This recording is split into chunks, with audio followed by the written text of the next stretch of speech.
Hi friends, how are you? આપણે previous પેજમાં કમ્પ્યુટરમાં લર્ન કર્યું હતું સીપીયુ અને મેમરી. મેમરી એટલે સ્મૃતિ એટલે શું? કે કમ્પ્યુટરનો એક એવો ભાગ કે જેમાં ડેટા અને પ્રોગ્રામનો સંગ્રહ થાય છે. એના ટોટલ કેટલા પ્રકાર હતા? 2. એ લર્ન કરતા પહેલા date name and roll number લખવાનું છે. લખી નાખ્યું? Very good. મુખ્ય સ્મૃતિ અને ગૌણ સ્મૃતિ. સ્મૃતિ એટલે શું? તો કે જેમાં ડેટા અને પ્રોગ્રામનો સંગ્રહ થાય છે. અને સ્મૃતિ કેટલા પ્રકારની છે? 2. મુખ્ય સ્મૃતિ અને ગૌણ સ્મૃતિ. આ અલગ અલગ પ્રકારની સ્મૃતિની માહિતી સંગ્રહ કરવાની ક્ષમતા જુદી જુદી પણ છે અને તે સ્મૃતિ પર માહિતી સંગ્રહ કરવાનો તેમજ માહિતી પુનઃ પ્રાપ્ત કરવાના સમયમાં તફાવત હોય છે. આ ઉપરાંત સ્મૃતિમાં માહિતી સંગ્રહ કરવા અને પુનઃ પ્રાપ્ત કરવા જુદી જુદી રીતોનો ઉપયોગ કરવામાં આવે છે. શું છે સ્મૃતિના મૂળ પ્રકાર? મુખ્ય સ્મૃતિ અને ગૌણ સ્મૃતિ. માહિતી સંગ્રહ કરવાની ક્ષમતા જે છે એ કેવી છે? બંનેની જુદી જુદી. પછી સંગ્રહ કર્યો પછી એને પુનઃ પ્રાપ્ત કરવાની, ફરીથી મેળવવાની હોય, એનો જે ટાઈમિંગ હોય એમાં પણ તફાવત હોય. એના માટે જુદી જુદી રીતે સંગ્રહ કરવાની, જુદી જુદી પુનઃ પ્રાપ્ત કરવા માટે જુદી જુદી રીતોનો ઉપયોગ કરવામાં આવે છે. સાંખ્યિક ડિજિટલ કમ્પ્યુટરની સ્થિતિ સ્મૃતિમાં માહિતીનો સંગ્રહ દ્વિઅંકી સંખ્યા પદ્ધતિ થાય છે. આ દ્વિઅંકી સંખ્યા બીટ દ્વારા બને છે. સાંખ્યિક જે ડિજિટલ કમ્પ્યુટર છે એની સ્મૃતિમાં, એની મેમરીમાં માહિતીનો સંગ્રહ કેવી રીતે થાય? દ્વિઅંકી સંખ્યા પદ્ધતિ. એને શું કહેવાય? બાઇનરી જે છે એના દ્વારા થાય. શું? માહિતીનો સંગ્રહ. આ દ્વિઅંકી સંખ્યા બીટ દ્વારા બને છે. બીટ એ દ્વિઅંકી સંખ્યાનો એક અંગ છે. અંક છે. બીટ શું છે? દ્વિઅંકી સંખ્યાનો એક અંક. દ્વિઅંકી સંખ્યા કઈ છે? બીટ. BIT bit. જે 0 અથવા 1 હોય છે. આવા 8 બીટના સમૂહને 1 બાઇટ કહેવામાં આવે છે. 8 બીટ ઇઝ ઇક્વલ ટુ શું? 1 બાઇટ. શું? માહિતીનો સંગ્રહ ડિજિટલ કમ્પ્યુટરમાં કેવી રીતે થાય? દ્વિઅંકી સંખ્યા પદ્ધતિ છે. આ દ્વિઅંકી સંખ્યા છે બીટ દ્વારા બને. બીટમાં શું હોય? 0 અથવા 1 હોય. આવા જે 8 બીટ ભેગા થાય સમૂહ બને એને 1 બાઇટ કહેવામાં આવે. સાંખ્યિક કમ્પ્યુટર ડિજિટલ કમ્પ્યુટરની મેમરી સ્મૃતિની એટલે કે મેમરીની સંગ્રહ ક્ષમતા બાઇટ્સમાં દર્શાવવામાં આવે છે.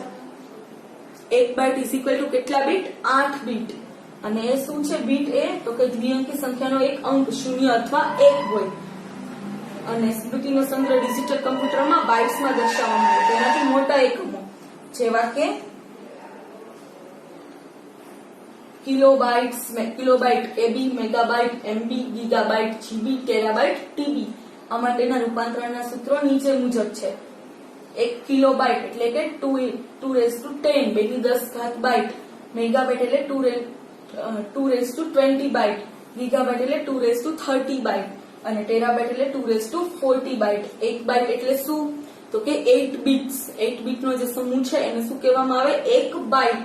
અને એના મોટા એકમો કયા કયા છે? કેબી, એમબી, જીબી અને ટીબી. કેબી એટલે કિલોબાઇટ, એમબી એટલે મેગાબાઇટ, જીબી એટલે ગીગાબાઇટ અને ટીબી એટલે ટેરાબાઇટ. રૂપાંતરણના સૂત્રો કેવી રીતે છે? તો કે 1 કિલોબાઇટ એટલે 2^10 બાઇટ.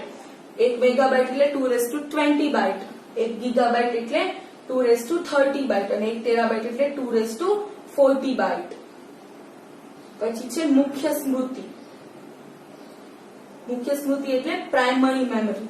કમ્પ્યુટરની મુખ્ય સ્મૃતિ અસંખ્ય સેલની બનેલી હોય છે. આ દરેક સેલમાં માહિતીના ભાગોનો સમાવેશ થાય છે. આ દરેક સેલને ચોક્કસ સંખ્યાથી ઓળખવામાં આવે છે જેને સેલ એડ્રેસ કહે છે. કમ્પ્યુટરની મુખ્ય સ્મૃતિ શેની બનેલી હોય છે? અસંખ્ય સેલની. દરેક સેલમાં શું હોય? માહિતીના ભાગનો સમાવેશ થાય છે. આ દરેક સેલ જે છે ને એક ચોક્કસ સંખ્યાથી ઓળખવામાં આવે છે જેને સેલ એડ્રેસ કહે છે. દરેક સેલના નિર્દેશ માટે સેલ એડ્રેસનો ઉપયોગ થાય છે. જે સેલ એડ્રેસ છે એમાં દરેક સેલ છે એનો નિર્દેશ કરવો હોય તો શેનો ઉપયોગ થાય? સેલ એડ્રેસનો. શું છે? Primary memory. મુખ્ય સ્મૃતિ. કમ્પ્યુટરની મુખ્ય સ્મૃતિ શેની બનેલી હોય? અસંખ્ય સેલની.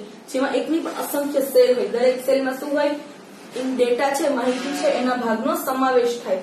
આ દરેક સેલને શેનાથી ઓળખવામાં આવે? ચોક્કસ સંખ્યાથી. કોઈ ચોક્કસ સંખ્યા છે નથી આ દરેક સેલને ઓળખવામાં આવે.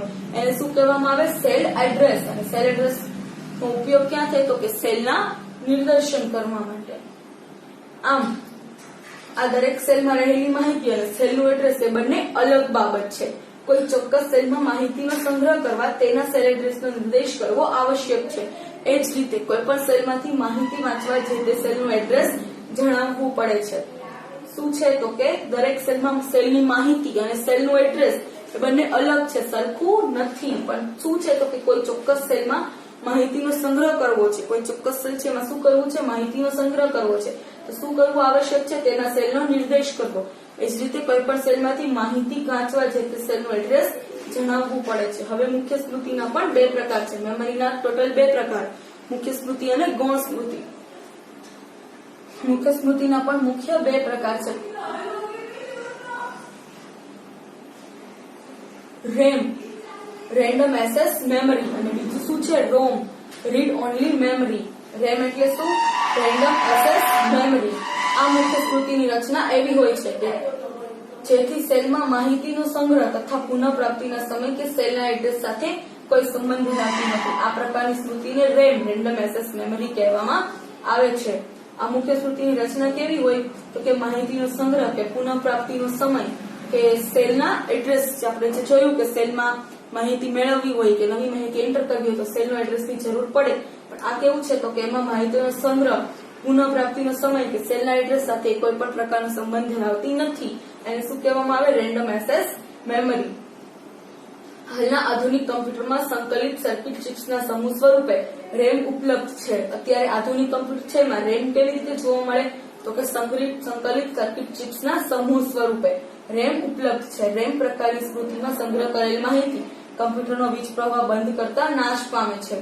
રેમ છે એમાં જે આપણે ઇન્ફોર્મેશન, જે ડેટા સેવ કરેલો હોય રેમ મેમરીમાં, એ નાશ પામે. ક્યારે તો કે આપણે જયારે કમ્પ્યુટરને બંધ કરીએ, વીજ પ્રવાહ બંધ કરીએ ત્યારે રેમને શું કહેવામાં આવે? અસ્થાયી, વોલેટાઇલ મેમરી. રેમને કેવી મેમરી કહેવામાં આવે? અસ્થાયી. કેમ તો કે જયારે આપણે વીજ પ્રવાહ બંધ કરી દઈએ કમ્પ્યુટરનો ત્યારે એમાં જે મેમરી છે એનો શું થાય? નાશ થાય. Random access memory. પછી છે રોમ.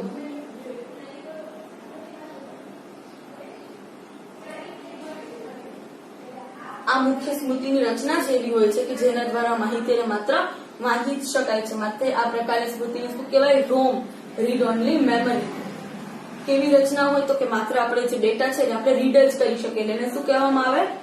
Read only memory. તેનો ઉપયોગ ડેટા અને પ્રોગ્રામને કાયમી સંગ્રહ કરવા માટે થાય છે. જેમ આપણે આ મેમરીનો યુઝ કરીએ, રેમમાં શું થાય? વીજ પ્રવાહ કટ થઈ જાય તો જે મેમરી આપણે અંદર સંગ્રહ કરેલી છે એનો નાશ થઈ જશે, એને અસ્થાયી મેમરી કહેવાય. પણ આમાં શું છે તો કે ડેટા અને પ્રોગ્રામનો કાયમી સંગ્રહ થઈ શકે છે. આ પ્રકારની સ્મૃતિમાં કમ્પ્યુટરનો વીજ પ્રવાહ બંધ હોવા છતાં તેમાં સંગ્રહેલ ડેટા કે પ્રોગ્રામ સચવાયેલા રહે છે. શું થાય આમાં તો કે કમ્પ્યુટરનો વીજ પ્રવાહ છે એને આપણે બંધ કરી દીધો, રોકી દીધો, તો તેમાં જે ડેટા છે એ શું છે? સચવાયેલો રહે. આથી જ રોમને શું કહેવાય? સ્થાયી, નોન વોલેટાઇલ મેમરી પણ કહેવામાં આવે છે. મુખ્ય સ્મૃતિ જે છે એના મુખ્ય કેટલા પ્રકાર છે? બે, RAM and ROM. Random access memory કે જે અસ્થાયી મેમરી છે કે જેમાં આપણે વીજ પ્રવાહ બંધ કરી દઈએ તો શું થાય તો કે એમાં જે ડેટા કે જે ઇન્ફોર્મેશન જે આપણે કરેલી છે જતી રહેશે, એનો નાશ થઈ જશે. પણ રોમ શું છે? રીડ ઓનલી મેમરી, તો કે એમાં ડેટા અને પ્રોગ્રામનો કાયમી સંગ્રહ થાય છે. રોમને શું કહેવામાં આવે? નોન વોલેટાઇલ, સ્થાયી મેમરી. ક્યારે વીજ પ્રવાહ બંધ કરી દે તો પણ એમાં ડેટા કે પ્રોગ્રામ જે છે એમને સચવાયેલા રહે છે. પછી છે ગૌણ સ્મૃતિ. કમ્પ્યુટરમાં માહિતીનો કાયમી ધોરણે સંગ્રહ કરવા માટે ઉપયોગમાં લેવાતી સ્મૃતિને ગૌણ સ્મૃતિ કહે છે. કમ્પ્યુટરમાં જે ઇન્ફોર્મેશન છે, ડેટા છે, એનો આપણે કાયમી ધોરણે સંગ્રહ કરવાનો છે. આપણે પીસી હોય તો એની અંદર આપણે કોઈ ફાઇલ છે, આપણે કંઈ પણ લખ્યું છે તો એ વસ્તુ છે એ આપણે લોંગ ટાઈમ સુધી એને આપણે સાચવી શકીએ છીએ. તો એવી સ્મૃતિને શું કહેવાય? એવા મેમરીને ગૌણ મેમરી, સેકન્ડરી મેમરી. આ પ્રકારની સ્મૃતિમાં કમ્પ્યુટરનો વીજ પ્રવાહ બંધ કરવામાં આવતા તેમાં રહેલ માહિતી સચવાઈ રહે છે. આપણે વીજ પ્રવાહ બંધ કરીએ તો પણ એમાં જે ઇન્ફોર્મેશન આવે એ સચવાયેલી રહે.